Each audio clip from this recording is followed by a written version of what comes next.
Welcome to Heaving Bosoms, the podcast where best friends usually recap romance novels, but are sometimes forced, kicking and screaming, to do otherwise. Gonna love what we love, do it out loud. Stack our shelves with the clinches out. Shout it from the rooftop, can you hear the sound? Yeah. Live your best life, love it out loud. Love it out loud. Hey HBs, it's a weird week. But before we get to that, I get to tell you all about what's happening over on Patreon and our Apple Podcast subscription. This Friday, the bonus feed is going to be filled with Duskwalkers.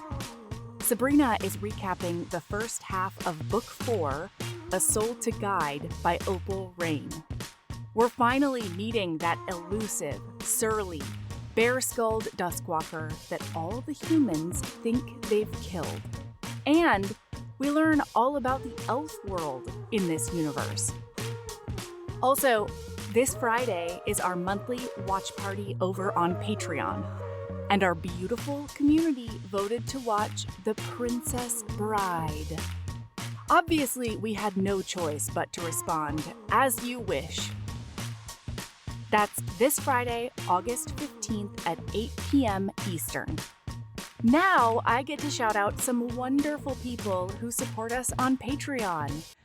Welcome and huge virtual hugs go out to Susan P., Hannah, Heather H., Carolyn S., and Liz M. Okay, like I said, this week is a bit of a weird one. As you know, we're very committed to our 5-star bride list. If you're not aware, if you rate and review us 5 stars and, let us know about it, we'll do an episode on a book you recommend.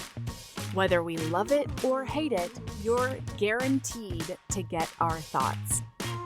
As a result of one of those bribes, you're getting a king-sized week on The Time Traveler's Wife by Audrey Niffeneggar. We brought our friend Kristen along for the ride, and before we jump in, I need to make you aware of some content warnings. In this episode, we talk about grooming, death of a parent, a short discussion of a lethal car accident, suicide, violence, gun violence, loss of limbs, cheating, fertility issues, pregnancy, and miscarriage. I will say most of that is packed into tomorrow's episode, but we wanted to make sure you're aware. Without further ado, here's part 1 of our recap of The Time Traveler's Wife by Audrey Niffeneggar.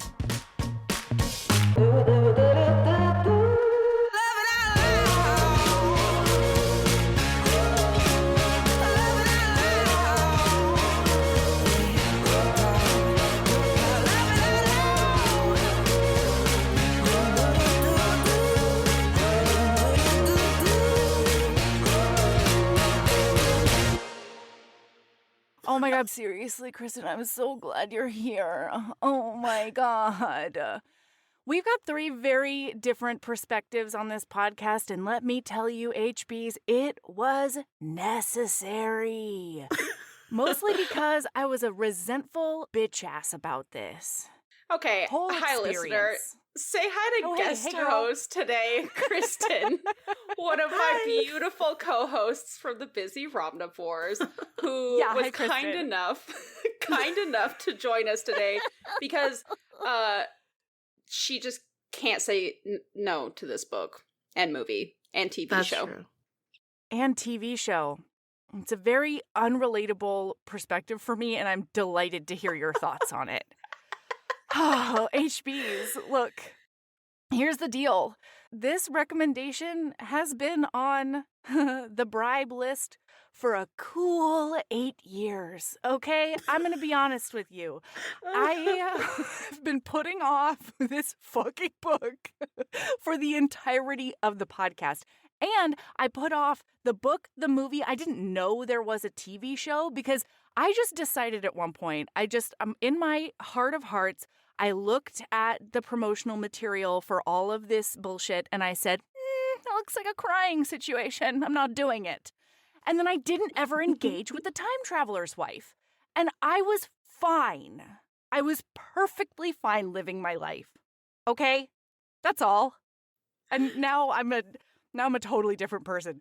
But they were kind to me, HBs. Sabrina was kind. Okay. I couldn't read the book. For context, I couldn't do it. Kristen, for context, several weeks ago. Oh, Kristen doesn't know this? Listener, I don't remember if I mentioned this, but listener, we had talked about this in passing, but basically a couple of weeks ago, we were going to end up having to speed read to stick to our original recording schedule for this book. I was 20% into the audiobook. Mind you, this is an 18-hour audiobook or something like that. Boy, is it ever. Melody goes, I haven't started it. And I said, I'm sorry, what? That's not true. Is that true? Yes. Oh. Is that I did that? Really? Yeah, you were like, I haven't started it. I don't want to read it. And I was I don't want to. I didn't want to. What if you read book and I watch movie? And I said... No. That didn't happen at that point. That was a later discussion when I had read, I don't know, maybe a 16% of the audiobook, okay? And I was like, I can't do it. My executive function is not gonna function in this situation, so I'm wondering, Sabrina, if you want to do a tiny pivot, just the smallest pivot, and recap the movie instead, because I'm not reading this. It's not gonna happen. I tried. I can't focus on it, and because the timeline bullshit is all over the place, I never know where I am. At one point, I thought he was kissing a 9-year-old or dressing in front of a 9-year-old girl, or no, it was the mutual masturbation with his 15-year-old self. I thought it was happening with his 9-year-old self from the previous scene, and I was very disturbed by it. Okay? That's not Niemeyer's fault. That's my fault. But I couldn't come to the HBs with that kind of reading experience, okay? This might be my job, but I was in no position to do it, okay? So... That's fair. Sabrina said, how about... Because, Sabrina, you read the book when it came out, right? Yeah, I read it not when it came out. It came out in the mid-noughts, right, Kristen? 2003, yeah. Cool, early mid-noughts. And I read it I read it about a decade ago. And I remember loving it, and I remember sobbing like a little bitch to it. Yeah. And then... Yep. You and I had agreed that you were allowed to watch movie instead of listen/read book if... we changed the recording schedule. Yeah, and we put it off so that Sabrina could leisurely make my way through the book. And then Sabrina and I were on the phone, and I was still just looking down the barrel of this fucking recording schedule and being like, why do I have this podcast at all anymore? You know? And I was worried about, bringing this energy to the listener without any kind of counterbalance. You know what I mean? I know I'm a lot. Kristen, and then Sabrina, you beautiful angel, at our kiddie pool party, I asked you, that was a fun party, your thoughts on The Time Traveler's Wife and if you've read it. And you said, yes, 5 or 6 times. I've also seen the TV show. Wow. And watched Incredible the movie. Stuff. I love that book. Or that story. It's so good. Yeah. I'm just going to put it out there. There's a 20% chance that I did this 5-star rating. 5-star rating. I don't know if I did, because I feel like I did a monster rec when I did my 5-star recommendation. But I was tempted to look earlier today, but the original document, I will find it because I need to know now. That would be so funny. I would be so delighted by that. And that would be incredible. What a full circle moment. Now you're on the podcast talking about it. Well, yeah. Well, but then I was talking to Melody later, that weekend or something we were recording, and I was like, oh my God, Kristen has all the knowledge. What if Kristen comes on? And Melody was like, abso-fucking-lutely, let's do that. I was like, that's the missing piece. Now I am excited about record. I am still not excited about watch movie, but am excited about record. And now I feel like we're in a perfect situation, and I can't wait to hear all of your beautiful thoughts on this allegedly beautiful story. You know? I can't wait to hear, because I have some not so beautiful thoughts about it too. It's a wild story. Of course, right? Yeah. Yeah. I'm very curious to hear what you're, because I haven't ever seen the movie. I've never watched the TV show, but like reading the book again, I definitely had about a million record scratch moments where I was like, oh, this was written in 2003. I'm sorry, what word did you just use? And I don't know, when did the movie come out? Like 2010? 12? Yeah, like 10 or okay. 12. It was very early. I'm going to look it up real quick. There were just so many moments, though, where I was like, whoop, whoop, whoop. And then also I was like, I don't know if I just wasn't as aware back in the gap when I read this for the first time, or if reading the audiobook was a different experience, because there were some characterizations of certain characters that I was like, is this how we're talking about the only Black woman in the book, or the only Asian woman in the book? Is this how we're characterizing them? Boy, oh boy. Okay, I missed that. It's a thing. I listened to the audiobook for the first time, and I didn't finish it, but I was listening to it earlier today, and I was like, oh, this would have greatly changed my first experience with the book, I think. Me too. Are like you Kimmy, really? So Kimmy is Korean, right? So Kimmy is like the landlady / whatever of Henry growing up, and like his dad still lives in her building. And listening to the scenes with Kimmy, I don't think I would have clocked it reading it on page, especially when at that point I was, 20-ish, early 20s. Boy, hearing it in an audiobook, I was like, Is it an accent situation? It's an hard accent situation, and certain things that Kimmy says, I don't know that I would have clocked it reading. Like I said, I don't think I would have clocked it reading it. I don't remember. I haven't looked at the text in a hot minute, but I was like, oh, that's a stereotypical way to portray Kimmy, our Korean character. Sure. Okay. Yeah. So, okay, let's talk about this story that is a man holding a woman hostage for her entire life. That's the story that I have for you today. It's Beauty and the Beast for the whole time. Yeah, except he doesn't always stay the Beast in the way that we all wish that the Beast had stayed the Beast growing up. No, unfortunately, he's never the Beast. He's just always Adam. Always Adam. Oh! Prince is that the name of the prince? Is it not? I think I don't know. Whatever it is. That blonde guy that is not nearly as hot as the Beast. To me. How dare. Right. Oh my gosh. So the thing about the movie that was tough for me is that I love an Eric Bana. As of today, as of this recording, I will go for an Eric Bana. I don't know if something else comes out. Listen, podcasting is forever. So this is currently saying I'm good with Eric Bana, okay? He just started like a Netflix thing that's like Untamed or something like that. I watched it immediately. But Eric Bana is one of those Hollywood dudes with like the handsome gummy face of a guy that you can never age.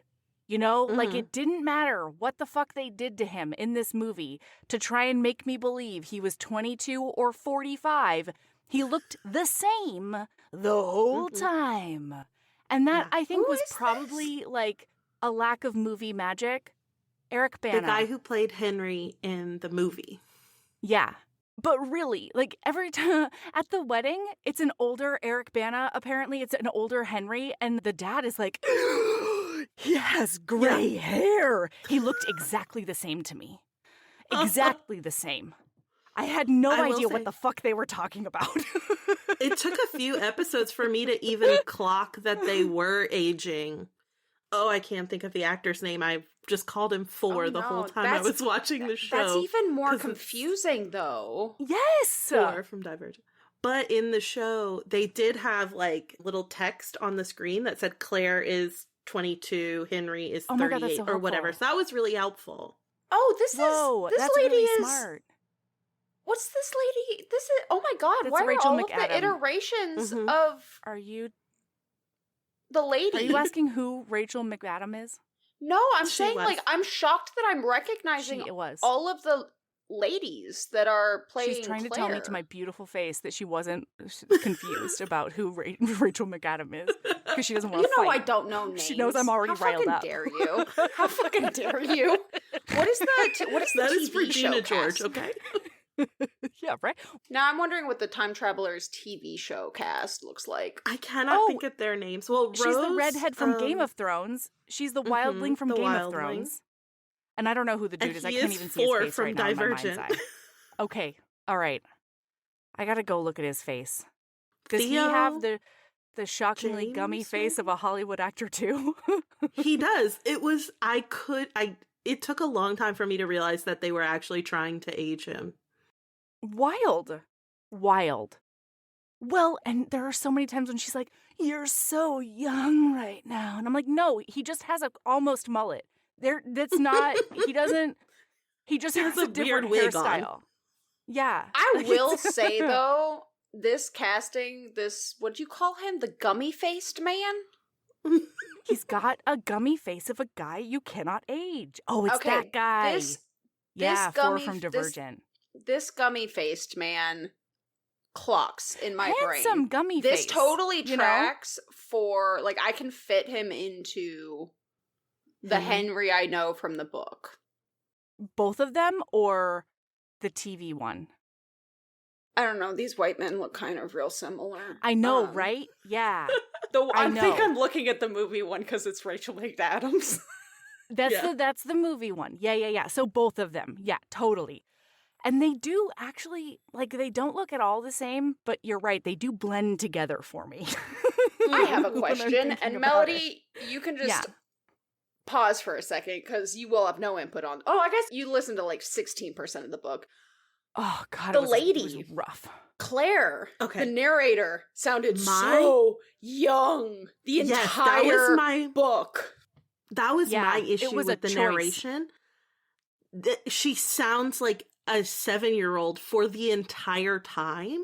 And I was like, Yes. okay, I Fucking get when you're choice. doing narration, like you have to talk in your higher register so that you can do lower voices from men and blah, blah, blah, blah, all of the like professional You can things still you have to sound think like an about. adult But like, woman, though. you don't have to sound like a child Well, at one the point, You do entire not have to have time. the cadence of a child. Yeah, it was really weird. At one point, she said the word cunt, and I was like pearl clutching. Yeah. I was like, Yes. what? And then she was like, Henry's cock. And I was like, you're a child. I'll be honest, I completely forgot that they even said sex words in this Me book. too. You just realized your business needed to hire someone yesterday. How can you find amazing candidates fast? Easy. Just use Indeed. Stop struggling to get your job post seen on other job sites. With Indeed sponsored jobs, your post jumps to the top of the page for your relevant candidates, so you can reach the people you want faster. According to Indeed data, sponsored jobs posted directly on Indeed have 45% more applications than non-sponsored jobs. Don't wait any longer. Speed up your hiring right now with Indeed. And listeners of this show will get a $75 sponsored job credit to get your jobs more visibility at Indeed.com/ARTS. Just go to Indeed.com/ARTS right now and support our show by saying you heard about Indeed on this podcast. Terms and conditions apply. Hiring? Indeed is all you need. Oh my God. Well, okay, so if, like, the narration for this would be tough, right? Because it's so many characters, but Mhm. it's totally doable. Here's the thing, though. Child Claire and teenage Claire and adult Claire all need to have distinct voices, especially when you are trying to portray a romantic relationship that starts with a 35-year-old and a 6-year-old and then goes for the rest of her fucking life. If she still Yeah. sounds like the 6-year-old when his cock is inside her, I'm gonna have a problem. with that. It's hard to listen to. It's hard to listen to. And hearing him talk about his uncomfortable erections around teenage it's already Claire creepy enough. was disgusting. Oh, no. Well, and like it wasn't until he mentioned, I didn't realize that they kissed when she was under 18. Like regularly. I thought that he What? actively waited for everything until after 18. And then in the book, they're like, he's 29 or 31 and she's 15. I was like, pardon the flip-flop fuck out of Wait, he me. was kissing her? I thought he kissed her at 18, or did he flower Like, her not at 18? sit down, make out, but like he would actively kiss her on the mouth when she was underaged. Yeah. Yes. Ew. No. She's still a baby. All of these statements, however, I will say, I cried like a little bitch baby and have no regrets at the end. I had a lot of feelings. It was really cathartic. I haven't cried since my move, and boy, I needed it. Ooh, And yeah. like, apparently I just needed Quite the the time release. traveler's wife in my life because like, I was sobbing like a baby. I finished it last night, the audiobook, and I said I was going to finish like I was going to save like the last hour, what I thought was the last hour for today. Yeah. And then all of a sudden it was 2:30 in the morning and I was done with the actual whole book. Sobbing. I've been sobbing for like 3 hours. And then I thought that the book was over until the last hour of the audiobook. Because I thought it ended. Hey, listener, I don't know if you know this. This is a spoiler podcast. Oh, hey, we're going in to tell the you the whole end- story, mostly because it's like impossible to tell this story linearly. It's not told linearly. And so, Yes. you know, everything's going to be everywhere. Okay. And so when he dies at the end, in my head, that was it. He dies and it's over. And then it kept going. And I looked at it and I was like, oh, wait, that's right. He meets her when she is ancient. Or not ancient, but when she is an octogenarian. She meets him. They meet again when he is, before. Why did you gasp, Melody? Wait, he goes forward in time when she's 80? Yeah. She's like 80. Whoa, that doesn't happen in the or movie. something like that. Oh, yeah. That's Whoa. the end. That's like the final chapter is him. She's Oh my God, waiting tell me for everything. him. Okay, Ew. well, we'll get there. And then he always waiting for him. well, like I got to that point, or like I got to the point where he was dead, and then it kept going. It was like chapter, and I was like, oh, okay. And then I looked at the time, thinking there'd be like 6 minutes because it was like an end epilogue chapter, and there was an hour and a half left in the book. I was like, son of a bitch, what could possibly happen? So verbose. Then I forgot how pissed I was going to be when she fucks Gomez again. What? Oh, she fucked him again after? I forgot about that. Okay, so I'll tell y'all about the end of the book. Once you've clocked that you don't you haven't gotten to that part of the reread, I'm Kristen. so excited for all this tea. I'll remind you. This is like behind the scenes shit for me. I'll drop all the brand new knowledge story. for Melody. Yeah, All right. I have some, this is I like have a Real some wild Housewives thoughts about reunion or Gomez. something. Okay. And for the record, the show ends at the wedding. Because they were clearly expecting more seasons. So, like, we don't get much at all in the show. What? Yeah. But well, I it's did like, decide. It's I kinda really, really wanna good. watch- And you get some more, like, in-depth character work, I guess, between everybody in the You'd scenes. have to. You would have to.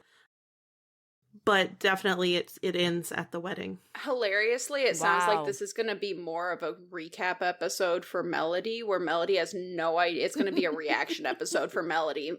Kristen, Oh my you God. and I are going to recap this book. And then let's see. Okay, so we You open. two are the best. Wait, I have one more disclaimer to do for a listener, and I'm very sorry about it. I mean, there's Ooh, a lot yeah. of disclaimers. Also, probably some content warnings. So obviously, like There's every content warning. movie. infertility, grooming, Yeah. miscarriage, Grooming, miscarriage, pregnancy.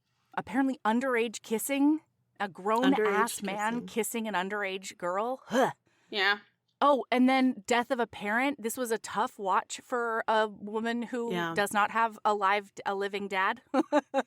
It's fucking hard. It made me really mad. Who? What? Yeah. A dad dies? Henry No. as a father. Oh my God, Henry. Ma'am, dies. Henry. And then... I'm so sorry. This timeline is his so mom fucked dies up. in like a horrific way. Yes, his mom, and we accident. see it. I don't know how much you had to wallow in that Melody, but we had to wallow for a very long time in the death of his mother. Yeah. Fuck, dude. Okay, wait, but here's the other thing, listener. Melodies. Time travel might be the only money thing laundering? I understand less than money laundering.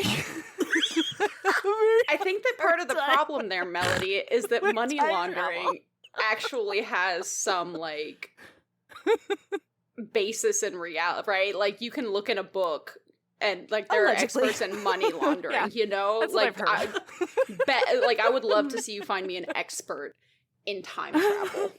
Well, but Melody. like, when is his body back? What, like, sometimes he shares a timeline with his own body, like his younger self. But like, does that mean his body in that timeline is like completely gone? I think so. But then No. if he goes, you no, like, because they it's had all sex yeah. with each other. weird. Everything about it. Don't they blow each other? Yeah. Isn't that what happens? I will say, Yeah, everyone yeah. was I like, think they I 69. have I horror. think he I have 69s horrors. himself. I have horror. Like thinking Yeah, about in that. the Like, movie how they do. could you? And like, frankly, if there was a 15 and a 16-year-old me in the Okay, same that room, was on my list of things to talk about. I wanted to know if y'all Yeah. would. I gotta know.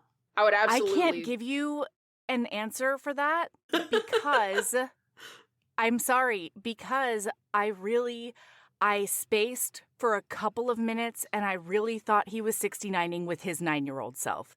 So like I Sure. have not been able You to can't detach overcome that reaction it. Mm-hmm. and that understanding emotionally. So I Mhm. don't know. So it just seems like really creepy and wrong. But I don't know that that would be the same if I was approaching it as the same exact age. Mm-hmm. I don't know. That's fair. I would. Yeah. I would absolutely Yeah, fuck we myself. know. Yeah. Yeah. Wow. All right. What about you, Wow. Sabrina? Melody's like, all right, let's I mean, add this to the Kristen- list of least No, I shocking would. things ever said For on sure. this podcast. Okay, Kristen Wood. All right, I dig Yeah. it. I dig it. I don't know. I just gotta know, you know? So Like, much why about it would was so I pass up that opportunity given the you know what I mean? Like, why would I not? Only if you can be non-judgmental. Like, I don't know that I want to see what my contortions look like and what I'm showing a partner in different states of in flagrante See, delicto. I fully, All right, I don't Very know. fair. if I was the only person I'd ever had sex with before, I don't think I'd ever have sex because you're correct. I don't need to see that about myself. I don't know. And like people The are like, "Oh, contortions Sabrina, one's but you've face watched makes?" you've watched videos of you having sex." It's different. It's different. Even It's gotta be like different. if it. Oh, it is. Well, I don't know. I've never fucked myself, obviously. Oh, I don't know. Oh, Who well, knows? I mean, I guess I'm not dead yet, so maybe time travel does exist in my 40s or whatever. Anyway, the point of all of this is, I would, yeah, unshockingly. okay, so at the end of this movie, sorry, I did not read the book. Let's make sure everyone knows. Because the rest of this episode will be me reacting to a lot of things, I guess. At the end of this movie, I was absolutely crying on my couch, partially for the daughter, and then, of course, for beautiful Rachel McAdams, who I think is a light on this earth, maybe, unless she's done something terrible. This is me today saying this out loud. And I don't know, like, it's really conflicting because I did like the way that, at least in the movie, Rachel McAdam, like, confronted the grooming in a very straightforward way. She was angry with him at one point. Yeah. She's angry with him at one point, and she says, because he gets the vasectomy without her okay. Yeah. And she says, like, how fucking dare you? And then he's like, well, I couldn't do this, and I couldn't bring a child with dyschromophobia into this world. And so I got the vasectomy. And she's like, how dare you take away that choice from me too? And he's like, you had a choice. Like, why would you worm your way into the heart and mind of a little girl and then take this away from me? Hey, Melody. And he says, you had a choice. And she says, I never had a choice. So they definitely and then, have conversations. And she fucks like his younger that. self. Yeah. Okay, I was going to ask if you knew. If you knew how she ends up Then she pregnant. fucks him in his past before the vasectomy and comes back and he's like, I've got In your the baby sa- batter in me, in the motherfucker. And it's in the best. same day, though. Like, Yeah. in the same bed. Yeah. They're in the same bed as her current husband, Henry. While his younger self is in Literally, the timeline, she, like- fucking her next to himself. He wakes her up and like starts fucking her, and she looks over and he's sleeping in the bed next to her, and she's like, what? And he stays But then she's asleep? all in. Yeah, he stays I mean, asleep. of course. Okay, in the movie, they decided to not deal with that bullshit at all because they put her in a car. Like, she picked him up somewhere. For sure. I will also say the amount of times they could have had threesomes and didn't, I'm kind of fucking shocked. Shocked, especially because he's clearly comforted. That was not the first. When they got caught fucking each other as teenagers in his bedroom, there's no fucking way that was the first time that they'd ever had sex. You know what I mean? Sure. Like, Yeah. clearly you No, don't have an it even says issue. that. Yeah, But they know. did it, but like, then they got caught, so they stopped. That's bananas to me. You did not take that opportunity to double team your wife in like a monogamy loophole. Crazy. What? Crazy. What? Why? You're a coward, okay? You, Henry, you're a coward. Yes. Whoever the Niemeyer author is, coward, okay? Okay, now I have to ask, the hard though. line I'm coming out on. Now I have to ask, though. Does that still count as monogamy? Yes. Yes. Okay. But I did also have the question about how we feel about them jumping timelines and still having sex with each other. Like when he goes back and like has sex with her on her 18th birthday. Gross. Ugh. Oh, it makes me so mad. He, in the TV show, he asks her like, well, what do you think my 33-year-old wife will have to say about this? And she just goes, I think she'll be pretty happy about it. Well, then she immediately knows what happens when he pops back up in the timeline. He like rolls in whistling like he just won the lottery again. And she's like, you just went to my 18th birthday, didn't you? And he's like, yes, how could you not tell me that I'm the one who deflowered nothing because of condoms for the first time. How did you not tell me that I'm your first? And she's like, I thought it'd be a nice surprise for you. Henry, how is it a surprise? You climbed into her brain like an earworm and just camped out there her whole life. She never had the bandwidth to try and have sex or anything else with someone else because she was obsessed with you per your design. Oh. Do you not know what happens between her first time and then meeting him again for the first time, like in his timeline? Does she fuck everything?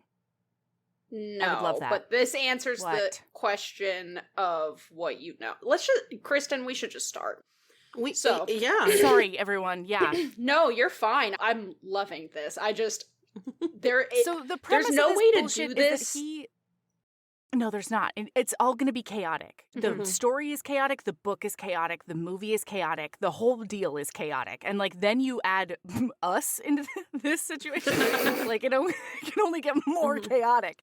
But the premise of this thing is that he's like one of the only people on Earth who has a genetic condition where he just like jumps through time involuntarily. He's the only one he knows of because it's right. Yeah, in the 2000s when everything happens, or like he meets his doctor, there are, I think at some point, I mean, there's more people at some point. At some point, it's a medical diagnosis that you can get, that you hop time, uncertain whether it's in your medical diary that you fuck yourself in those miscellaneous times, but it's definitely marked I need the down data. that you have, what'd you call it? Chronophormorchia? Dyschromophobia. All right? That one. I think is what I said. And I'm standing by it. Hey, I don't remember what it's called. I keep wanting to call it CBD. Calls it CDP. CDP, yep. Sure. All right. Chrono disruption placement. I don't know. Time travelers. That's what I've got. Hot time travelers, whatever. Let's do it. It's time travel times. Eric Bana is jumping through time, all right? And his dick is out constantly because only your body goes with you. Yes. Okay? He is cock out for a good 25% of his life. The first time he meets this 6-year-old, he's just waving in the breeze. So we open up with... In a bush, notably. Yes, hiding in a bush. But... It's not like he walks up and he's like, hello, child, here's my penis. Yeah, just like That's cock not what swinging. happens. That would be terrible. That is not what But happens. it definitely happens multiple times while she's a child because they see one another 152 times before she turns 18. Are you shitting me right now? I didn't remember that. Holy That's a lot of ballsack. times. It's a lot of times. Huh. He dated her his whole life. Her whole life. Her whole life. What is the matter with him? She really has no... Here's the thing. I was thinking about this a lot because Sabrina and I, when we were first going round and round about this, consent was a big topic, right? Because I personally think she had no consent the whole time. And then Sabrina brought up the really interesting notion that he didn't really have consent either because of the illness. Mm-hmm. Well, and also, the first time he actually meets her, he's 28. Like, he's living his life until he meets her. So, like, they're both trapped in the most fucked up back and forth bullshit. And it really brings up the question of what is free, and it's talked about in the book extensively, like, what is free will? What is choice? The one time, did you get the picture that had a date on it? Was that a thing in the movie? No. Okay. Yeah. So, like, so it's very clear by the end of the story, I'm thinking, that the stance from the author, like the stance from the movie, is that there is no free will, it's all fate. Mm-hmm. Because he talks multiple times about, like, trying to change things in the past and, like, saving his mom and doing all the stuff, right? And then once he finds out that he's going to die, it's very much, he has no thoughts about combating it at all. And he doesn't even, like, necessarily want to. So it's tough because he definitely grooms her from 6 years old until apparently she's fucking 80. She never gets to move on after her husband dies because he could pop up at any moment. Yeah. Mm-hmm. And then in the movie, this asshole, the last time we see them, like, see each other after he's dead, he's in that fucking meadow with his daughter. She is all the way at the house, which is no less than 1.5 miles away, I think. Yeah. And he makes her run all the way to him instead of having the conversation with his daughter while meeting her halfway. Oh, Melody, like, you're going to be so fucked. mad when I tell you about the end of the book past what you know. Oh, you're going to be so much angrier. I'm already mad. I'm already mad. She never can move on. He, like, sets up shop in her brain, and I don't know. You just realized your business needed to hire someone yesterday. How can you find amazing candidates fast? Easy. Just use Indeed. Stop struggling to get your job post seen on other job sites. With Indeed sponsored jobs, your post jumps to the top of the page for your relevant candidates, so you can reach the people you want faster. According to Indeed data, sponsored jobs posted directly on Indeed have 45% more applications than non-sponsored jobs. Don't wait any longer. Speed up your hiring right now with Indeed. And listeners of this show will get a $75 sponsored job credit to get your jobs more visibility at Indeed.com/ARTS. Just go to Indeed.com/ARTS right now and support our show by saying you heard about Indeed on this podcast. Terms and conditions apply. Hiring? Indeed is all you need.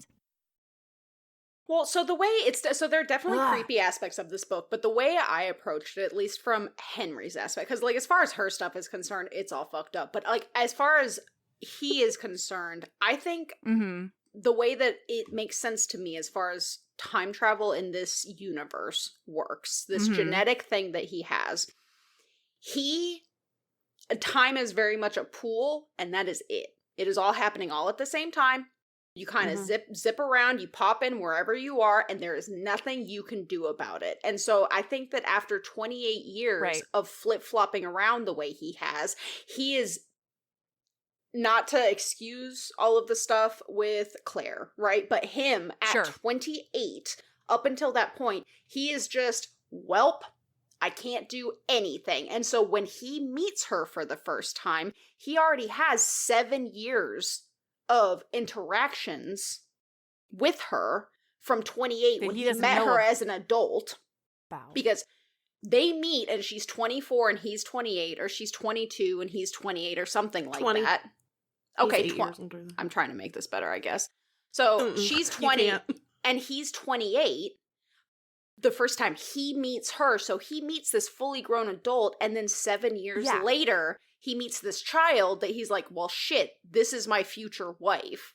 Fuck. What do I do? And I don't think it even crosses this simple man's mind. This absolute nitwit of a human being, that he can do anything to avoid this. And I think that there's a part of him, after struggling for 28 years, showing up places naked, hoping he doesn't get locked up places, dealing with jail. He's like, if anything, he's like, well, at least now when I show up in this meadow, like, I have somebody I can spend time with. I'm not just like somebody who can tell me what time it is. Somebody who's gonna, I know, it's safe. It's safe. I'm gonna have he clothes. Says in the movie at one point, while the deck gets turned on its head. I forgot. Wait, what? How do you?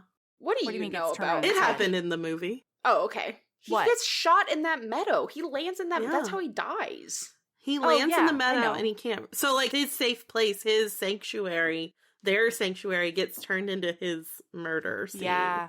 And that's fucking crazy. Oh shit! And it's his father-in-law that shoots him after being like, we should go hunting together. Okay, wait. I have a question for y'all. What the fuck do you think that dad was thinking when she brought Henry home for the first time? Because he dies before she brings Henry home as her boyfriend. This man and his son kill a man in a field and don't tell anybody. No. I don't think they know. In the movie, they think that they nicked a deer and the deer ran away, instead of I shot a person and then he dismaterialized into another timeline. Oh, I thought that the way it's described in the book. That's the way the movie is. The way it's described in the book, the way it clocked to me is that they walk, because while they are looking down at the thing, he hears Claire yell, Henry. Or no. She hears him yell Claire, and they are already looking down where the bloody spot would be when he yells Claire. So you cannot convince me without textual proof that they were not looking her future. Do you know how bananas they must think they are when she also runs up to them, and Henry's standing next to them at one point. Because on a different hunting trip. Yeah. As an adult. Yeah, it happens in like the last in his meadow end of the book. It's like that's how he realizes, this is actually how I died. Like, this is the confirmation how I die, because they don't see him, but Claire does, and he just looks at her and puts his hand up. No, they see him. He keeps talking to them. But he looks at Claire and he's like, this is our little secret. Yeah. Whoa. It's weird. The whole thing fucks with my mind a lot. But it's tough. Dad and brother do have a moment when Claire brings him to the house for the first time where they're like, Claire even hears them talk, or maybe it's Henry hears them talking in another room of like, it's a striking resemblance. And like they're talking about how weird it is that he looks like this man that they knew 10 years ago or whatever. Well, and like, can you imagine a similar doppelganger to this man you knew 10 years ago, a similar doppelganger that your daughter just brought home as a boyfriend, who you also vaguely remember, I might have shot that man who disappeared. And what? And now he's stuffing your daughter upstairs. Oh my God. Oh yeah. In the house. What? Wow. Every time this happens in a book, I'm like, just in there. This literally just happened. Yep. We read Earl Crush, and we were like, really? You just stupping them upstairs? They know you went upstairs. They know what you're doing.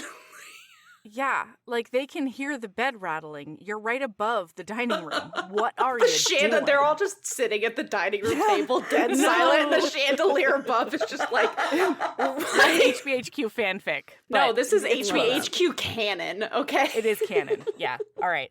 Look, I'm sorry, Sabrina. You've tried to start this thing no less than 4 times, and I have cut you off at the knees each and every time. Please. You apologize because there's a guest, didn't you? No. What are you talking about? She's on her best behavior. Because, look, man, maybe I have more manners when there's witnesses? Live, when there's live witnesses. No, but really though, please carry on. Take over. Do the thing. We open up in the very beginning of the book with their first date, with her as a 20-year-old and him as a 28-year-old, because he's at the library and she walks into the Newberry Library and she's like, Henry! And he's like, yeah. You are a very hot stranger. So literally what goes through his head. He's like, why is this beautiful goddess of a woman? Why does she know who I am? I must know her from a different time. Why is the one and only Rachel McAdam all up on my junk in this library? Okay. I mean, yes. It's a valid question. Mood. It's a valid thing to wonder. I'd be really distraught. I'd be like, were you a drunk one night stand as a youth? Because I'm really upset I don't remember that, you know? Not to mention, it's gotten better. You know what I mean? Can I show you the current iteration of the ride? Is that a possibility? Do you want a ticket? No. Hey, girl. So they end up going back to, they end up going out for dinner or something, and then he takes her back. She's like, where can we go? And he's like, I mean, I guess my apartment. I haven't, he's a bachelor. He's also dating somebody. Isn't he's dating Ingrid at this time? Yes, it's not that he's a bachelor. It's that he knows Ingrid's shit is all over his apartment. Oh my God, you're so right. Oh, do you know who Ingrid is, Melody? She's not in the movie as much. There's a lipstick tube. She's implied, but she's not a plot point at all. She's not a conversation. She's a big part of the book and the show. What? Mm-hmm. Yeah. You're going to be Does really she try to sad. wreck their shit? No, it's so much worse than that. It's really sad. No. It's just that is his girlfriend prior to him meeting Claire in his present. Well, yeah, because then he immediately dumps Ingrid, apparently, and leaves her because she tells him, you're my future husband. I've known you since I was 6. Here's a list of all of the dates and ages when you come to visit me as a child in a meadow that you wrote me, so I know when to go to the meadow. Mm-hmm. But again, I think this was, if I remember this correctly, this was really interestingly constructed because she, in the movie at least, says, I wrote down all the times that you came to me in my journal, right? But then, so it seems like he writes the list for her based on the list that he gets when she's 20 and he's 28. And so it's sort of like this, it's his ass eating its own tail kind of a situation. That's what the time travel is. It's a chicken and an egg. It's what came first. Yeah. Yeah. It's so fucking weird. Mm-hmm. It's really hard for me, Melody, to parse sometimes. Also, this was interesting because this is the first time, and maybe the only time, that Rachel McAdam has more information than Henry. Mm-hmm. This first meeting. She's coming on really strong, being like, oh my God, you got me a present when I was 13. And you're such a good make-out partner and you took my V card or whatever. And he's like, cool, what? Can we slow down a little bit, please? But apparently he wrecks Ingrid. Well, okay, so she wakes up the next morning. They are wrecking each other. They are very toxic. He wrecks everything he touches. There, I said it. I mean, sorry, neither of us are going to disagree with you, Melody. I don't even need Kristen. I don't even need to ask Kristen to know that Kristen feels that way. I love Henry DeTamble, and he is a wrecking ball. Yes, He absolutely. is. Like, Henry comes into your life, and that's when you need to go, what did I do in a past life to deserve this? What did I do in a past life to deserve this Truly. man coming into my life now? You know? Truly. So she wakes up the next morning. That's when she finds out about his, like, she recognizes a woman lives here, and she's like, who is that? And he's like, nobody. And she's like, this is Ingrid, isn't it? And he's like, whoa, why do you know who that Yeah, you're the creepiest creepy stalker, you weird creepy person. And then she's like, you told me with your mouth. And also, Also listener, kissed me. just like if you're sitting there screaming, you missed a scene, we may not have missed the scene. It might not show up until way later, because what the fuck is a timeline in this book? It doesn't exist. It doesn't At exist. the beginning of this book, I forgot how intense the romance, like the romantic plot in this book is, because the first solid 20% of this book is learning about how time travel has affected Henry. Yeah, it's tough. Yeah.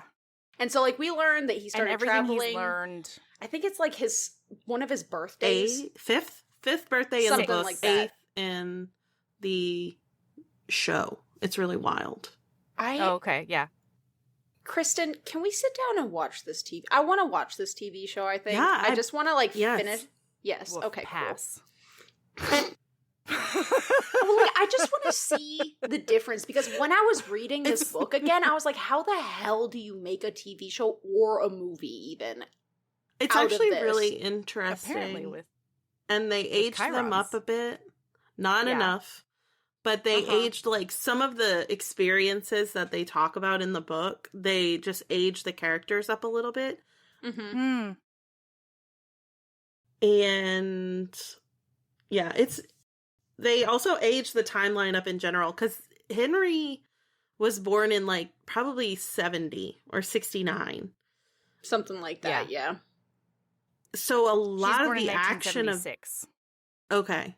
So a lot of the action of the book takes place in the 80s and 90s. What is that? Is there a steamroller that's just arrived? Melody, how did you Is it me? remember that? Oh, great question. You remember that steel trap that I've been giving you shit about? What the most random shit, Kristen, that Melody Carlisle is like, I remember I love this verbatim. It's so weird. It's To so be fair, dumb. didn't you watch this movie today? Yes. Okay. Mhm. Okay. Yeah, I cried on my couch this morning for you. So, Thank you. also for my job. It's the worst assignment ever. Anyway, as you were saying, I'm so mad Kristen. about it. No, but in the show they put it up in years. Like, it felt like it was more recent than the 80s and 90s. That makes sense. Yeah, make it more like relatable to the current audience. That makes sense. So we end up seeing like a ton of scenes where like we learn how time travel works for him. This is when we hear about the fucking yourself stuff. We hear about like there's a bunch of scenes where as a child, it's him, Henry, adult, being taught how to survive. Like, this is what lock picking is. This is how you steal. This is how you do all of these things in order to not get completely... Honestly, it's a miracle that Henry doesn't die as a 9-year-old. Absolutely. You know? Yeah, just landing in a snowy field at, 11. The fuck are you supposed to do, this poor kid? Hey, Melody. What's up? Do you understand why that's a really apropos I think she example does. that you just made? Because he almost loses his foot Oh, he as an adult? Almost. does. No, he does not. Oh my Yeah. Not in the movie. I No. can't. Oh my god! I can't wait to Not in the movie. rock your world, Oh, Melody. wow. We're going to wreck Oh, you. yeah. You're gonna be You know what? distraught. His dad has a specific line to Rachel McAdam where he says, they're gonna save the foot. He'll just be in a wheelchair for a little while. And she's like, I know, but he could travel at any point and he needs to be able to run. And he needs to, people chase him. But he actually loses the foot in the book. Feet. Oh my God, the Both. movie was not that punk rock. The movie was not that metal. I forgot how brutal this book is. Jesus. Like, from start to finish, this book does not hold any punches. Like, she said, I'm coming for your jugular and all of your feelings. Whatever feelings you might have, even if you hate these characters, you will be sad. Absolutely. Yeah. I'm here to give you a bad week. That's one of the reasons I could not read book. It is a no very punches. I'm very soft right now. poignant book. Like, it's really, really emotional. I cried the whole time. I cried a lot in this book because, like, it makes you, like, it does really make you think, like, in this kind of situation, what do you do? Like, how? Oh, yeah. Who gives a shit about the future? Who, Everybody's like, at one all point, conflicted. well, at one point he's, like, doing drugs with Ingrid or something, and he's like, who cares? I can do whatever I want because I know that I'm alive in 10 years.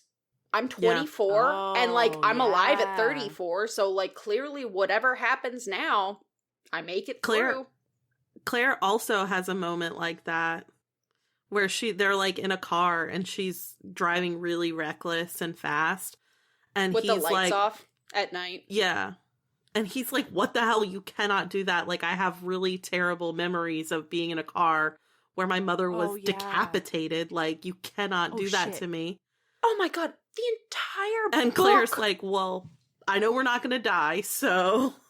Well, the entire book, You know what, she'll, like, make comments about the yours. future, trying to get information from him, and he's like, I can't tell you anything, but then the few little tidbits that he drops, like, he accidentally tells her that her mom is gonna die from ovarian cancer. Oh my God, sir. Henry. What? You're not gonna God. accidentally drop other things, but you're gonna drop that kind of traumatic stuff? Sir. I mean, he really is just, like, the stupidest puppy. He came in like a wrecking ball. Yeah. Anyway. Miley Cyrus and Claire. You know what I mean? Poor things. Jesus. I mean, Rachel McAdams on that wrecking ball in the wife beater, though, would be cool. I would. My queer little heart just Kristen, fluttered. that was almost cruel. The way that you put that delicious image in my mind. Okay? Wow. I didn't We're need here that, to do a job, Kristen. I'm glad. You're at your work job, Kristen. I'm so sorry. I am not safe for work. I don't know why. No, it's okay. You're at my work job. It's fine. I guess, like, what do you think is the next, like, big important thing? That, like, we see a lot of his history. We see a lot of stuff, like, them growing, like, her growing up. And the one note is we never see, this is before we know he dies and when he dies, but somebody makes a call. I think Claire actually makes the comment, maybe in her Claire makes the teens comment somewhere. in the movie. She's like, man, I've never seen a Henry older than, like, 40s. Huh. I wonder what happens then. Really.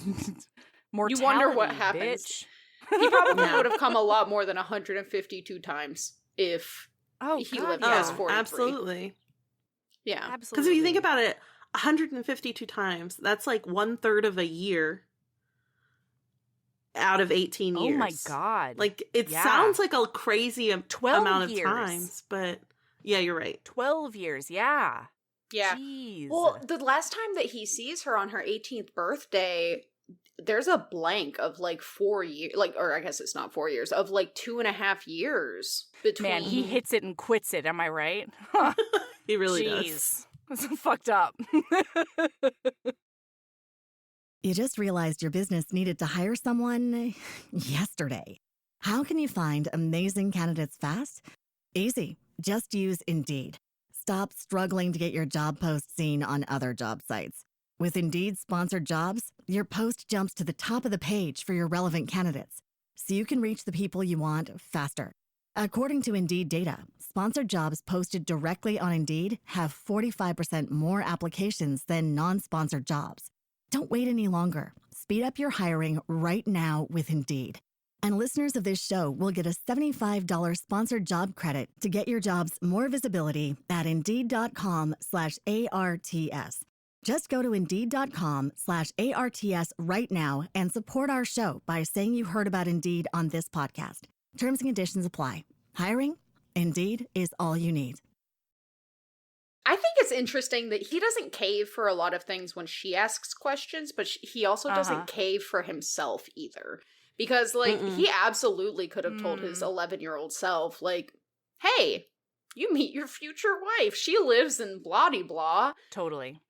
And, like, where did you get this idea, Henry, that nobody can know? Especially when, like, you do it when it doesn't matter if people know it's convenient. You win the lottery how many times, sir? You invest in stocks? Is it multiple times? No, I think it's only once, but they do stocks, so he'll come back and be like, you should invest.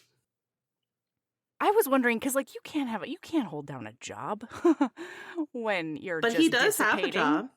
On a random basis. Oh, yeah, he's a librarian the whole book? Mm-hmm. Most of it, yeah. Incredible. Yeah, and they think that he's super weird until... Do you ever experience the cage in the movie Melody? Because that was a traumatizing-ass fucking scene. Yeah. Please explain. Okay, well, we'll get there. So... Okay. We have Henry, we see all of these things. There's a lot of, like, this book, it really, like, I like this flavor of time travel. This is one of my favorite flavors of time travel, where it is just a pond, and you're seeing, like, it's almost like seeing snippets of your future or past life, because, like, you can't change anything. Like, I really like, I probably goes along with my, like, of a fated mate kind of thing. Like, you don't really have a choice in here, but you make the choice to make the best of the blah blah blah, and, like, I guess Henry decided that the best of the blah blah blah was grooming a 6-year-old, so... You know, it's we all make choices. In the first episode of the show, the 6-year-old Claire is, like, brushing, like, a Barbie pony's hair, and he's like, well, what are you doing there? Are you brushing her hair? And she goes, it's not brushing, it's grooming. And Henry just goes, okay, moving along, like, moving right along. They make mention of it in the movie in the show so many times. They know what they're doing. Wowza. They're like, they really did. We're gonna say the quiet part out loud. Yeah. Yeah.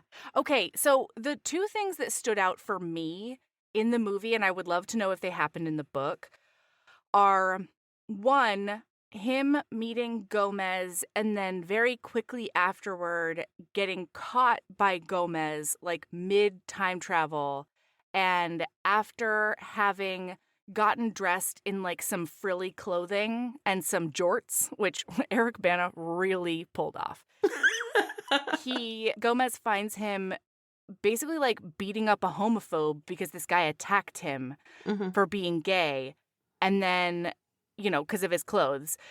And so he and Gomez have this whole conversation, and he tells Gomez that he's a time traveler, and then he disappears in front of him. And then Gomez immediately goes to beautiful Rachel McAdam, and he says, you cannot marry this weirdo. 100%. Like, you cannot do it. And she tells him, like, I've known him my whole life. And he says, you can't marry this weirdo. And she says, he hasn't asked me yet. So... Gomez is I like Gomez as a foil, but I have a lot of thoughts about Gomez as a foil in this book. I have some questions. I don't think it even you register how important Gomez is to the story until the last fifth of the book. Like, he's just been another but same thing with Ingrid. You don't really clock how important Ingrid is until the last fifth. Like, there's so many things. What?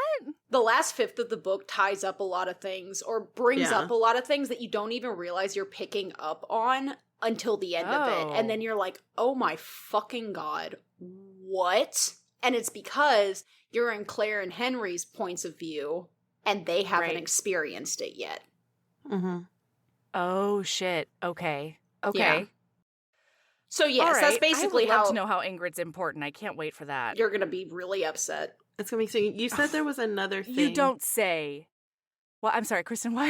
Go ahead. No, you said there were two things that stood out in the movie, and you were wondering if they happened in book. So first was Gomez finding him beating the shit out of somebody for being a homophobe, and then going to tell Claire not to marry him. That happens. What was number two? I think it was those two things, those two different events. Sorry. Oh, yes. Because they happen in quick succession, but they are two different events. I don't remember if it's quick succession, but they both definitely happen in the book. Okay. Because he meets Gomez several times before he ever meets Claire. Gomez knows exactly who she's talking about when she says that her boyfriend is Henry de Tamble. He's like... Weird. But that happens towards the end of the book. You don't realize Oh. that Okay. Gomez has put all of those things together until the end. Yeah, there was this really poignant scene toward the end of the movie, like right before he dies, where he like gets Gomez to come outside and he tells him like, you know what? It's been great. Life has been wonderful. And you've been a big part of that, bro. And like Gomez hugs him or whatever. And then Rachel McAdam comes out and sits on his lap. And like they have a moment where she realizes that he's saying goodbye. I could have brought him back to life and killed him again for that. What? I could have brought that character back to life and killed him again for the way that he said goodbye to his wife. Oh, why? Because of what you just described. I don't know what it's like in the movie, but I was pissed at the end of this book. I was so mad. I don't And recall sobbing. being mad about that part. I'm mad about his proposal. That was fucking bullshit, Henry. It was lazy asshole. Okay. In the movie, his proposal is fucking bullshit. What is it? Go ahead, Kristen. No, what is it? Oh, so all he does, she's fucking sleeping, right? He goes and he gets his mother's ring from his dad. Boy, his dad is a jackass in the movie. I don't know what he's like in the book. But he goes and he gets the ring from his dad, and then she's sleeping. He kneels by the side of the bed, and while she's sleeping, just puts the ring on her finger. As if That it's is a not how that foregone happens in the motherfucking book. conclusion. No, it's not how it And I happens think in the it's show. supposed to be like cheeky and like whatever, but like, fuck you. If anybody deserves a goddamn, dance battle, Right? Yeah. a goddamn street riot, it's this bitch. She deals with so much for you. What is Take her that to called? Niagara Falls at least. Like do something, Henry. Promposal? Promposal. No, a flash mob? Flash Flash mob. dance. That one. That Flash was the one mob. I was That's trying what it to is. think of. Flash dance. Yeah, It's and different. like, come Yeah, on no, now. she deserves a flash mob. Okay? The fact that this man is not the beginning of more mid-knot memes on the interwebs. And if anyone could coordinate the most perfect flash mob in history, it's a him. time traveler. Yeah. He could have been training these people for years beforehand. He groomed his wife. Why not dancers? This is what I'm saying. Just slipping it on her finger. And then and then he tries to be like upset about it because he says, will you marry me or whatever finally? And then she goes, no. And she goes, yeah, I'm kidding. I just wanted to see how that felt. I just wanted to say it. And he's like, so it's a yes? She's like, yes, it's a yes. What about my foregone motherfucking conclusion, Henry? Okay? Jesus. Well, Until he your doesn't fragile know if male maybe ego she gets says no, involved. and then they don't interact for like 3 years. He don't know that. I mean, yeah, I know. He poops his pants and then he's fine, okay? Because nothing actually bad ever happens to Henry. All right. Okay, I know that's not true, but Henry's like overall fine. Yeah. Go ahead. No? Yeah. We'll In the get book, in there. the movie, he is. I wouldn't say that about Henry de Tamble in the book. Okay. He goes through it. I guess he's a pretty tragic character. I mean, his mom is decapitated in front of him at like 6. So Yeah, and then most of his time travels up until he meets Claire are him. 99% of the people surrounding her death and in the hospital around his dead mother is him. Yeah, just at various points in his life, he goes back Wait, what? to his mother's death. Yeah. Oh, It's no. horrific. At one point, he's somebody driving a car down the road past her. At one point, he's part No. of He's, the like, in a paramedics. taxi. Sometimes he's like, that's his Oh, God, number that's one most awful. recent revisit, and like that's when he started time travel. That's why he survived the car accident. That's right. Yeah, he time Is- traveled during the car Mhm. accident. Yeah, The only time in the movie, it's not a point belabored at all because all we see of the car accident is the first scene. The car accident happens. He travels back, and then his older self comes in, puts a blanket around his little naked body, and he says like, "Henry, you're a time traveler." Like he explains the whole thing, and then they like watch the crash happen again together. Mhm. And then that's the only thing that happens with his in the mom. movie? Yeah, that's it in the movie. Oh, wow. I feel like that's a disservice to the character. Yeah, sounds like it. Because that's like such because that shit is wild. Yeah, and that's the difference between the movie and a movie and a show. Because in the show, they show it. And it's really nice because, well, not nice, but because they have the text on the screen where they've got all the ages, you can see, and it just like kind of takes over the screen, and it's like Henry at 28, Henry at 35, Henry at 14, Henry at, and it's just got all of these It's like a collage ages. of his time travel experiences in that instant. Yeah. Oh, that's gut-wrenching. Okay, sorry. It was really well done. Yeah. Wow. Interesting. That's I just so got sad. chills. Sorry. All right, carry on, Sabrina. So we pretty early on in the book have that scene with the car. Time out. I'm so sorry. Proposal. Yes. We had this aside because you were asking about the proposals. Mm-hmm.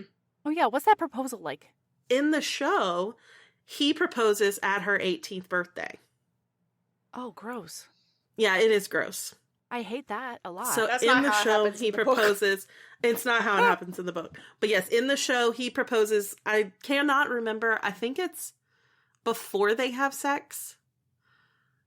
But they don't show it until after they've had sex. Like, just so weird. Stylistically, I guess. But yeah. So that's when it happens in the show. In the book is different as well. Yeah, so in the book, basically, it's her 21st birthday. And so it's, 3 years later. They've met for the first time at 20, et cetera, et cetera. Or she's they've 20. been dating a while. Yeah, I mean... A year-ish. Yeah, in real time, Yeah. So they, they're whatever. He's gotten the ring from his dad. His dad at first is like, you found a woman who's going to marry you? Sucks to be her. Oh, he does say that in the movie, yeah. I mean, and like, where is the lie? Like, the dad is a jackass, but he's just saying truth out loud. Yeah. That's all. Sorry, mean, go ahead. You're not wrong. I'm not going to say you're wrong. All right. So, and then they end up like, she tells him a story about when she tried to seduce him when she was 16. Because that's the thing, is because she knows this is the end game in the book. I don't know if it's like this in the movie and the TV show, but in the book, from the point where she has hit puberty, she's like, I'm gonna fuck that man. She like, there are times where he like randomly he'll show up in the meadow and she's like 15 and she'll like get half naked in front of him or some random stuff, or like all sorts of things. She's like, ooh, don't you want to like touch on this like barely matured body? Nope. And he's like, it's really hard to do this because like I go home and I do fuck you. That's the problem here. And I'm having to remember that you are a child. A literal child. Yeah. It's tough. Uh-huh. It shouldn't be anyway. tough, but he talks about it like it's tough for him. He talks about it like it's truly a Sisyphean task. He's like, I am the strongest man who has ever lived for not fucking this 15-year-old. 15-year-old wife. There's never been a stronger man. Honestly, there should be monuments to the self-control that I have as a red-blooded man. Henry. Who knows he's going to buy this cow at some point. Yeah. Like... and then he like proposes to her. They're having like a romantic dinner kind of thing. And I think like she says something like, I already feel like we're married. And he's like, well, I mean, we are. She's been betrothed since she was like 9. Like, well, plus she's... one really cute moment in the movie that I really enjoyed is that when she's like 6 or 7 or something like that, and she's like laid out this whole picnic, she asks him if he has a wife, and he's like, yeah. And she says, do you love her? And he's like, yeah. And then she goes, is she pretty? And he's like, yeah. And then she starts like angrily putting away all of the picnic stuff. And he's like, what's going on? And she's like, well, I was hoping you were married to me. And then she drops off. And he's like, yeah, it's really funny. I feel like I can't tell this child that I am married to you. Yeah, can you imagine? She'd start seducing him at 11. God. Because, of course, it's always the girl. Of course. Well, yeah, obviously it's not grooming if the child is the one trying to get it, you know? Yeah. That makes all of this okay, that he said no to an 11-year-old, you know? To be clear, I did really enjoy rereading this Paragon book. of Virtue. As I'm sitting here shitting all over it, I had a great time. I love it. Yeah, I love that this, like, truly brings you joy. Because, well, yeah, as you... Well, no, because it is really emotionally impactful. Mm-hmm. Yes. You know? For sure. Yeah. It was cathartic there's no question as hell. about that. I cried no less than 10 times. Aw. Wow. Reading this book. Yeah. Anyway, so then, like, we have some stuff where, like, I think does she meet his family first? He meets her family first. Okay. Because she even asks him at one point, like, are you going to introduce me to them? Or to your dad? And he's like, I mean, yeah, eventually when I can stand it. Mm-hmm. Okay. God. Ugh. But, before, we skipped out everything because I was looking for proposal notes. Okay, so you were asking about Gomez. So, importantly, I know that Christmas Eve is a big thing. Is that when his mom died? She died on Christmas Eve or something like that? Yeah. Yes. He has spent many a Christmas Eve getting his stomach pumped at hospitals because before Claire, he always spent Christmas Eve just obliterated. Yeah, shit tank. Yeah. Yeah, and he's like, it is stated multiple times in the book. He acknowledges it to Claire. He's like, I'm an alcoholic. Like, just so you know, that's what you're getting into. Like, that is a thing. As over here. In Henrytown. And she tells him that, like, in the future, he finds out that alcohol triggers his jumping. Mm-hmm. So, in the movie, at least, he basically stops drinking when they meet, when she's 20. Mm-hmm. He definitely... I don't know if that's true for the book or not. He slows down a lot at that time, yes. Mm-hmm. Yeah, because, like, when they're in their first meeting, one of my favorite parts was Rachel McAdam looking at him, and there's like this pause, and she's looking at like how sallow his face is, and she says, "It looks like you're having a rough time." And he says, "Yeah, I really am." And then she asks him to dinner, and like it goes on from there. But I don't know, it was just this moment of like really intimate recognition, especially for a person that like he has never met before, you know? Mm-hmm. Mm-hmm. Anyway, sorry, carry on. So Gomez and drinking. Yeah, so we see a lot of things like with like Christmas Eve and stuff because Henry is fully just a party boy up until he meets Claire. He basically, if he is not working or time traveling, he is drunk or high or some don't blame him. Mix of the both. Yeah. I mean, I don't know that I'd want to land in a random time naked while crossfaded. That sounds worse than just landing naked in another time. Oh, absolutely. For sure. Does it get acknowledged? I don't remember. If he time hops while he's intoxicated, is he still intoxicated when he lands? Yeah. He still has vasectomy pain. Mm-hmm. Oh, okay. When I can kiss her for the first time in the movie. That fuck. He kisses her for the first time immediately after his vasectomy in the movie? Without her permission. He basically like mauls her face. And then she walks away from him and she's like really upset. And then she turns around and she says, "You've never kissed me before." Uh-huh. And then he says, like, that was our first kiss, and he feels terrible about it. And then he like gives her a soft one. Yeah. And for the record, she's 15 got his vasectomy. In the book. Yeah. Okay. I do. Yeah, she's really young in the movie. They had just had the really big fight between adult Claire, and he was still really angry, and he goes and takes it out on 15-year-old Claire. Yeah. Rough. Mm-hmm. It's rough. That's not ideal. That's, in fact, pretty significantly less than ideal, I'd say. They say age matures you. Does it? So we do see a scene, I don't know if this shows up in the movie, where this is the first time he acknowledges her as, like, a boyfriend. Or, like, they're together at some point. Because she tells him about a date that she had, where she basically gets molested by a football player that she went on, because she says no to a ton of dates, and then of course everybody in school is like, well, obviously you're either a frigid bitch or a lesbian, and she But she just doesn't want to date anybody because she knows that Henry's out there waiting for her. Someday her prince will come. Guess what, Claire? He's not waiting. No. He is probably balls deep right now. He's time-padding as much as he can, and as he should. As he should. Yeah, Claire should have. Claire, I think that would have been a better book. That would have been a better book. Yeah, where she like futzed around for a little while. Yes, absolutely. That would have been a better book. Mm-hmm. Because she's just in a holding pattern for this man from 6 until 80 something, apparently. I will say, in the show, I really, really, really loved that change that they made. She wasn't like slutting around town or anything. Okay. But, and we don't, sorry, not a shamey word, just she wasn't having all kinds of sex. Yeah.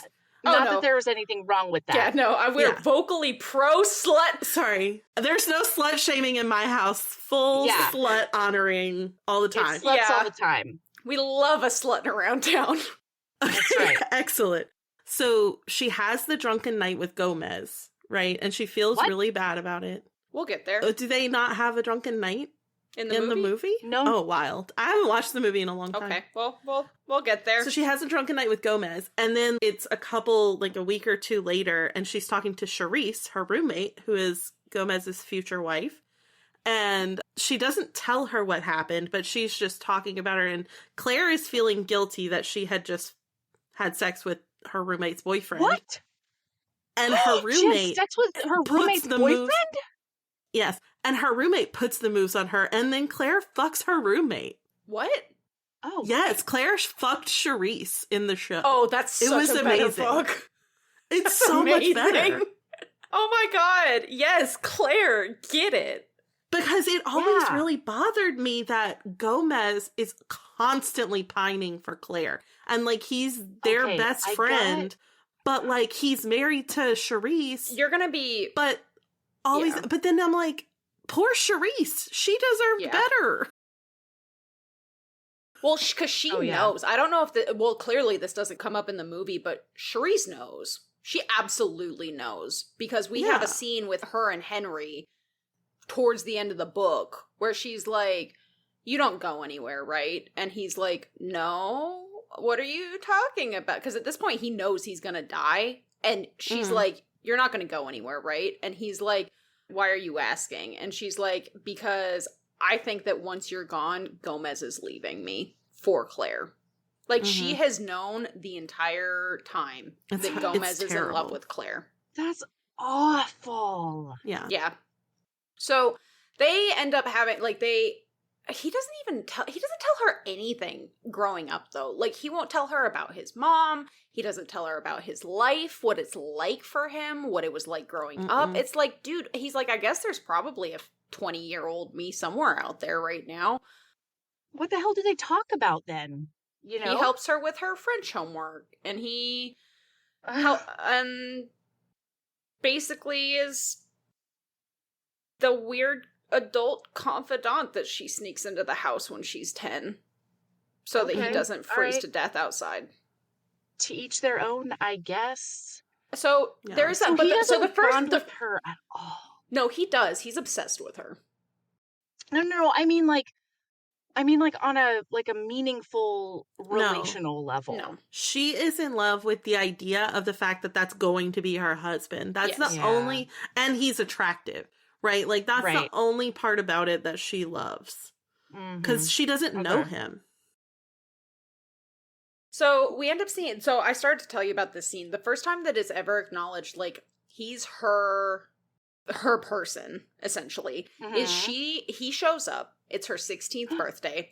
She has the car that night. She goes to a party at her friend's house. And she's like, well, I'm going to this party. And he's like, okay, well, you go have fun. And she's like, will you come with me? I have the car to myself. He goes, sits in the car while she's gone.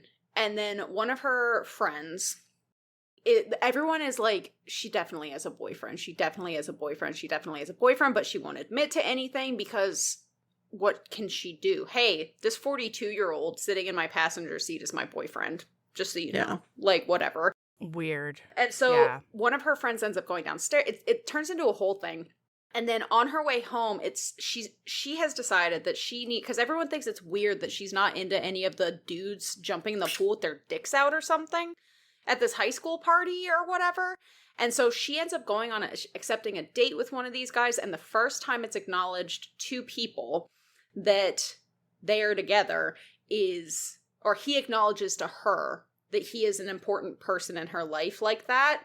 And that essentially, like, they're meant to be together is he goes back one time, finds out that she went on a date and got molested, and then they take the dude who molested her. It wasn't like full pet, like he just like, I'm not just like to minimize this, but like, no, I know there's some like assault, he beat the shit out of her. Yeah, and like, yeah, what? Like, yeah, because put out cigarettes on her breast. Yeah, yeah, it's horrific. They say in both the show and the book that it was not rape. And I don't know why they stepped away from that because it seems like it was a rape. But yeah, she insists that it wasn't. Yeah. Oh, it's essay for sure. I think it's also part of the time, right? Like, that wouldn't be considered rape in the early 80s. Well, and you know what? If she, as the victim, wants to define it as not rape, then, like, that's her prerogative, you know? Yeah, fair. If that's what helps her, then fine. Well, no, in the book, like, she makes a big point of saying they didn't have sex. Yeah. Yeah. Because that's her definition of, Anyway, so they end up taking this dude. She, like, pretends to this guy that they're going to go off in the forest, and he's like, oh, you want another look at this cock? And then they go out into the forest, and she's like, actually, my boyfriend wants to talk to you. And then they tie this kid up to a tree. And he is like 31 and he's like, I can't beat this shit. Or he's like 38 or something. What? He's like, I can't beat the shit out of this high school kid. And then he decides, actually, I can beat the shit out of this high school kid. You fucked with my girlfriend. Spread the word that, like, if you fuck with her again or anybody fucks with her, I'm going to come out of the woodwork and I'm going to whoop your ass from here to 6th Street. Like, get fucked. And so that's like the first time in front of her that he acknowledges, like, this is a thing. That they're significant to each other. Yeah. Like that, anyway. Yeah. Like that, yeah. There's all sorts of, like, other things. He ends up telling her a little bit about, like, his mom right after this. This is when he, like, admits to her about... He starts to explain the time travel thing. He's like, that's the first time I time traveled. I was gone for a little bit of time, and when I came back, she was dead, and the cops or the paramedics were like, where the fuck did this kid come from? And why is he naked and bloody? Yeah. And then that's when we learn about, like, the Christmas Eves, because we see a scene where, like, that's the first time he gets his stomach pumped. He goes and just gets obliterated because it's one of the only times he doesn't time travel for the anniversary of her death. Yeah. Because he's so drunk. Mm-hmm. Yeah. Which, like... If that kept me from time traveling, you know?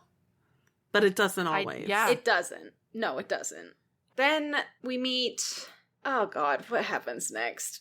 I feel like Ingrid's a good place to land on right here. Okay. Actually, the next thing that I see is Gomez. So this is when we start getting hints at Gomez. Because he meets Claire's friends. He meets through Charisse and... Like, he meets Charisse and Gomez through Claire at their house. Yeah. Nobody in her friend group can cook worth shit. It is a thing throughout the entire book that she's a terrible cook. Cute. And he's not. And then... Yeah, he's a great cook. Yeah. And then he starts realizing... Gomez makes a weird comment about, like... It makes it very clear that Gomez has met Henry. And Henry's like, oh, fuck.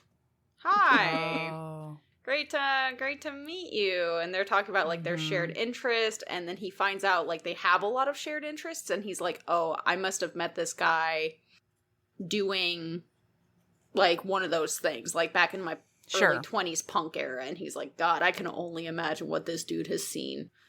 Like, I was not a cool guy in my early 20s. I was kind of an asshole, and I'm like, what? Sure. Was? Yeah. I mean, you know. Is that the word we're going with? Okay. All right. And then we see a scene, some of the scenes where he meets Gomez. So that's when we see the beating up the homophobe scene. That's when we see like a scene where Gomez meets a younger Henry or something like that, and he's like, "Sup, Henry?" And Henry's like, "Hey, dude that I apparently know."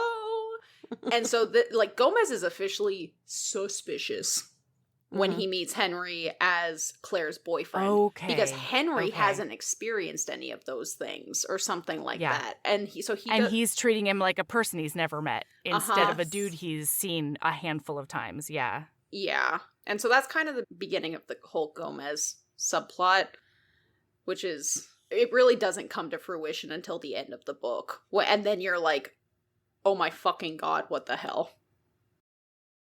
Can you just tell me? Can you put me out of my misery?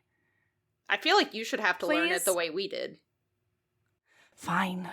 Then tell me about Ingrid. Or, Kristen, what's up? One of the things that's really interesting about the show is the first time that Henry, in Henry's time, meets Gomez, they have a dinner at Claire's apartment.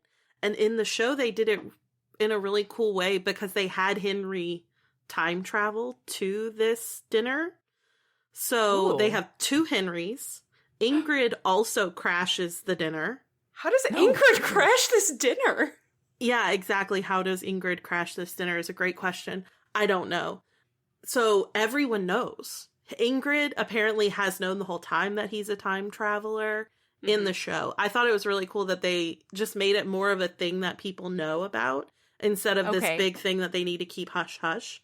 I never understood why it was this giant secret. Like, everyone's got, like, so what if people think you're absolutely You literally disappear and leave clothes behind. Like, yeah. How do more people not know what's going on? I would be afraid, like, the army would want to study me. You know? Like, I feel like we can have some rumors and weirdness and, urban legends about me before I confirm anything to anybody. That's fair. Because otherwise I'll get locked up and get studied.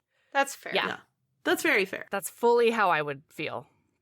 But in this scene, it's really cool because you get to see everybody learning about the time travel together and kind of asking Henry or different Henrys questions about that. Whoa, that's fun. Yeah. Okay. Nice. That makes sense. Because when in the book do we really meet Ingrid? Like, we see her, we know that she exists when in that first date, but when do they actually, like... So they go to a concert. It's like the Violent Femmes, maybe? Yes. Nice. And Ingrid and Celia are there. Oh, I forgot about that. That's depressing. So after Henry, Ingrid gets with Celia. Ingrid is fucked up for the rest of her life over Henry. We find out later. Celia has always been picking up the pieces over Celia. Ingrid being distraught over, like, what is it with these people staying with these people that just make them miserable? Celia and Charisse. Like, it's a theme. And Claire. Yeah. Sorry, there I said it. You're right. I know. Say it again. I mean, you know what, though? One thing I love is that even though she was young, she did go into this long-term relationship eyes wide open. I don't know that she could fully comprehend the, the amount of angst and like the all of everything that it encompasses, right? I don't think she could do that, and it was still like very, very romantical when they got together and decided to get married. But I do like that Claire made educated decisions. Are they fully educated if you don't have all of the facts? I guess they're educated as far as she is aware. As far as the amount of information that she is allowed to have, they're as educated as they can be. Sure. And I think also my understanding is there's some things that Henry is keeping from her, but there's also stuff that, like, he just doesn't know yet because he might have mentioned them to her, but he hasn't experienced them yet. So, like, he couldn't have educated her on a lot of shit. The same way that you can't educate any partner that you get into a relationship with on what's going to happen in the future. Yeah. Well, and that is brought up multiple times in the book where something will happen and she'll be like, that thing you said makes so much more sense now. Oh, yeah. Or he'll do it. He'll be like, oh, I get that comment you made that one time. Or weirder, something will happen and they will be like, why did you never tell me about that? Like, why did you never tell me that happened? Uh-huh. Because for all intents, for like, as far as the timeline is concerned, we have experienced each other multiple times in the chronological day-to-day in a way that would allow for us to have had that conversation. Okay. Kind of thing. I can't think of anything off the top of my head. Is that sometimes him talking to her, or is it always her talking to him? I'd say it's both. How, though? Because she has met a lot of older Henry. Yeah. Oh. Yeah. Most of her experience with him is more than half of his life later. Like, they don't meet when until she 28. meets him at 28, that's the youngest she ever knows him. Right. Yeah. Okay, sorry. How dare you ask questions, Melody? I'm so sorry. So we were talking about Ingrid and Celia and how they stay with people who make them miserable. Mm-hmm. And I think my overall point was, like, I totally get, like, the calculation of, on balance, it's better more than it's bad, right? Yeah. You hope. Well, because, like, not only is there grooming, but also for poor Claire, there's, like, a metric fuck ton of sunk cost fallacy. Oh. Like, 10,000% this is sunk cost. Yeah. I fully believe the only reason that she marries this man is sunk cost. And, like, lifetime of sunk cost fallacy. This childhood dream that, but, like, when you think on it, it's interesting. So this is not a romance, right? This is not a capital R romance, period. Which is why I don't feel bad about not reading it. Because technically that's not my job. My job is to read romance. So, like, to give you the behind the scenes, I put up the Patreon poll that this was on, and I did have the thought of, if this doesn't get picked, it's never going on another poll. This is not a romance. We are a romance podcast. I know that you recently, like, and there's been a lot of things lately where sometimes it's questionable, right? Or not lately, but, like, regardless. The point is, I did have that thought. I was like, I'm going to listen to if patrons want this book. Yeah. And vote this book in to be on the reading list, we will do this book. But otherwise, I think it's just going to disappear in the mire of the 5-star rec list. Like, it's never going on another Patreon poll. If we ever do it, it'll be a choice kind of thing. Sure. And then it was the number one vote. And I was like, well, fine. I guess we'll listen to you. I guess you are making your fucking voices heard. Multiple times they spoke. Amazing. Yeah. Okay. Little shits. We love you. We do.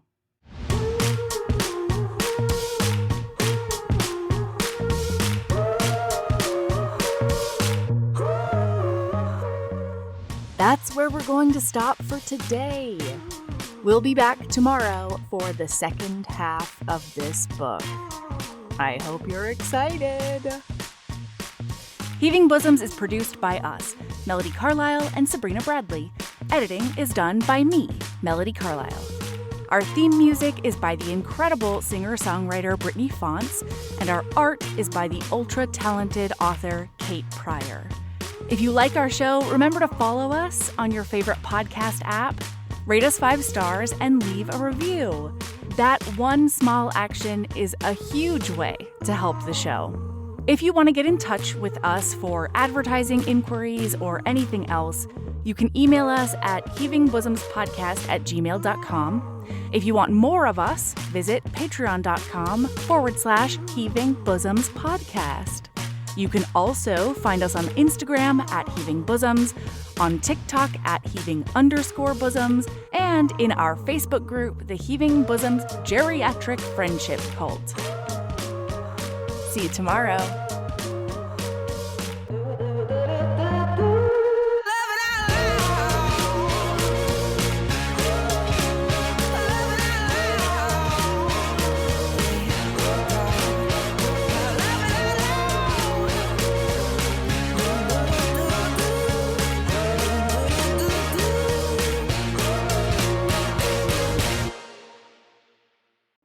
Life is a workout, And Smoothie King is here to help you power through.